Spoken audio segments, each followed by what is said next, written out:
اور دوزخ اس دن سامنے لائی جائے گی تو انسان اس دن سوچے گا، مگر اب سوچنے سے اسے فائدہ کہاں مل سکے گا؟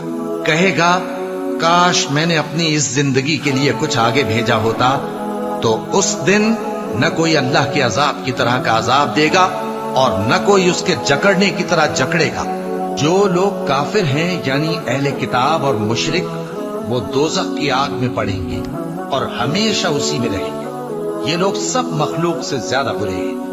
جن لوگوں نے مومن مردوں اور مومن عورتوں کو تکلیفیں دیں اور توبہ نہ کی، ان کو دوزخ کا اور عذاب بھی ہوگا اور جلنے کا عذاب بھی۔ بے شک دوزخ گھات میں ہے، یعنی سرکشوں کے لیے کہ ان کا وہی ٹھکانہ ہے، اس میں وہ صدیوں پڑے رہیں گے۔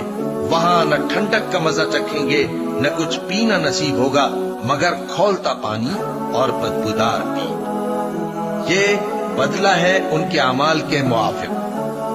یہ لوگ حساب آخرت کی امید ہی نہیں رکھتے تھے اور ہماری آیتوں کو مسلسل جھٹلاتے رہتے تھے، اور ہم نے ہر چیز کو لکھ کر محفوظ کر رکھا ہے۔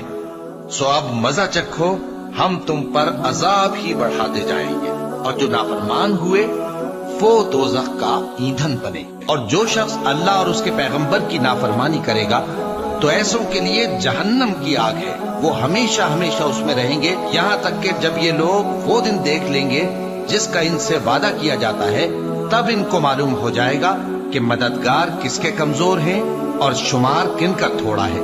بلکہ یہ تو قیامت ہی کو جھٹلاتی ہیں، اور ہم نے قیامت کے جھٹلانے والوں کے لیے دوزخ تیار کر رکھی ہے۔ جس وقت وہ ان کو دور سے دیکھے گی تو غضبناک ہو رہی ہوگی، اور یہ اس کے جوش غضب اور چیخنے چلانے کو سنیں گے۔ اور جب یہ دوزخ کی کسی تنگ جگہ میں زنجیروں میں جکڑ کر ڈالے جائیں گے تو وہاں موت کو پکاریں گے۔ آج ایک ہی موت کو نہ پکارو، اور بہت سی موتوں کو پکارو، پوچھو کہ یہ بہتر ہے یا ہمیشہ کی جنت جس کا پرہیزگاروں سے وعدہ ہے۔ یہ ان کے اعمال کا بدلہ اور رہنے کا ٹھکانہ ہوگا، وہاں جو چاہیں گے ان کے لیے میسر ہوگا، ہمیشہ اس میں رہیں گے۔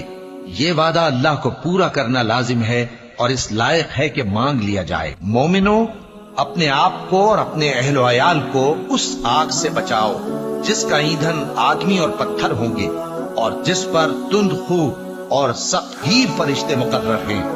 وہ کسی حکم کی جو اللہ ان کو دیتا ہے نافرمانی نہیں کرتے، اور جو حکم ان کو ملتا ہے اسے بجا لاتے ہیں۔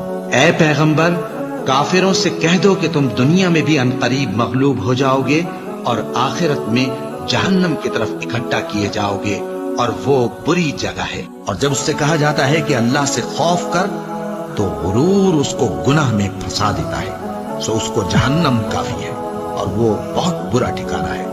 بھلا جو شخص اللہ کی خوشنودی کا تابع ہو وہ اس شخص کی طرح ہو سکتا ہے جو اللہ کی ناخوشی میں گرفتار ہو، اور جس کا ٹھکانہ دوزخ ہے اور وہ برا ٹھکانہ ہے۔ اے پیغمبر،